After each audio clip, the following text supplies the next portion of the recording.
Vediamo insieme i risultati della 17ª giornata dell'Eccellenza Sicilia Girone A. L'anticipo di sabato ha visto sfidarsi il Pro Favara contro Parmoval per il risultato di 0-0. A partire da domenica si sono affrontati Dattilo Noir contro Campofranco 1-0, Folgorese Linunte Gela 3-1, Licata Alba Alcamo 0-0. Le partite Mussomeli contro Paceco e Castelbuono contro Mazzara sono state rinviate per l'impraticabilità del campo. Rivera Marmi contro Troina 1-4, Sport Club Nissa contro Marsala 2-0. Vediamo ora insieme la classifica. Al primo posto troviamo sempre Paceco con 34 punti e una partita in meno. A seguire troviamo Alba Alcamo con 31 punti, Folgorese Linunte con 30 punti e Troina con 30 punti e una partita in meno.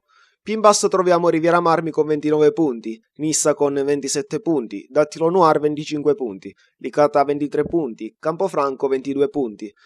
Ancora Parmoval 21 punti con una partita in meno, Castelbuono 20 punti con una partita in meno, Mazzara 18 punti con una partita in meno, Mussomeli 17 punti con 2 partite in meno e infine in coda alla classifica troviamo Marsala con 11 punti, Pro Favara con 11 punti e una partita in meno e Gela con 8 punti. Vediamo infine le partite che si disputeranno in occasione del prossimo turno. Campofranco contro Castelbuono, Mazzara contro Licata, Paceco contro Parmoval, Pro Favara contro Riviera Marmi, Marsala contro Alcamo, Nissa contro Selinunte, Gela contro Mussomeli e infine Troina contro Dattilo Noir.